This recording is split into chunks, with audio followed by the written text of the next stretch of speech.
It's been a while since I've gone dumpster diving here in my building. Dumpster diving! And today I found all of this stuff. Not quite sure what it is. So now that we're in October and getting close to Halloween, I'm thinking of creating a costume. At first, I wasn't quite sure what to make. Maybe a scarecrow or perhaps a mummy. And then it came to me, Oogie Boogie, my favorite antagonist from The Nightmare Before Christmas, who in my opinion was into torture and BDSM with daddy types. To make the body, I start by tracing out my body from the knees up to my shoulders. I then cut out a bell shape with the wider part at the bottom. Luckily, the burlap was long enough, so I was able to fold it in half at the shoulders and get both the front and back pieces onto one strip and simply cutting a hole for the neck. I then try on the piece to check the size and decided to cut off the excess at the bottom to size it accordingly. Be careful not to take too much off, which I sort of did here. Oopsie. Because the burlap is quite see-through, I used an old bedsheet to layer underneath it, which luckily was beige in color. I traced out the burlap, cut out the pieces that I needed, and sewed them onto the burlap piece. Next, I turned the top inside out and added a layer to create an inner pocket to the front piece of the costume. This will allow me to add stuffing later to give it some fullness. This also works great for storing snacks on the go. Once that's in place, I then finish off the sides by sewing them together. Initially, I sewed the bottom as well, leaving 2 leg holes, but I decided to leave it open as I found it easier to slip in and out of the costume from the bottom rather than through the neck.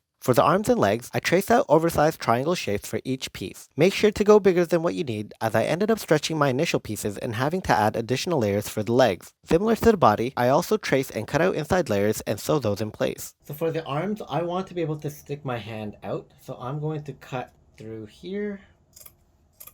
I'm going to sew this kind of like down so that it's all hidden. And so from here, we're going to fold this down this way, so that is in the front, and then we're gonna fold this on top this way so that is on the back, and then we're just gonna line this up and stitch it all the way straight through down the sides. To finish off the body, I then insert the arms into the sleeve holes with the right sides facing the right sides of the top, line up the seams, and sew them in place. For the headpiece, I have some leftover burlap. Found out it's called burlap. And I also have this fabric that I'm going to use for the face. That's gonna go underneath here. I trace and cut out matching pieces for the lining and sew them in place down the side seams. With the mask on, I make markings for my eyes and mouth, depicting how happy I am that this project is almost done. I then draw out Oogie Boogie's facial expression, and using scrap pieces, I then start to form his lips and brows onto the mask. To secure it in place, I then hand sew the scraps on the inner side of the pieces and finish them off by coloring in the mouth and eyes. I started off with a Sharpie, but at this point I was way too tired, so I found some leftover paint from another project and simply painted those areas in.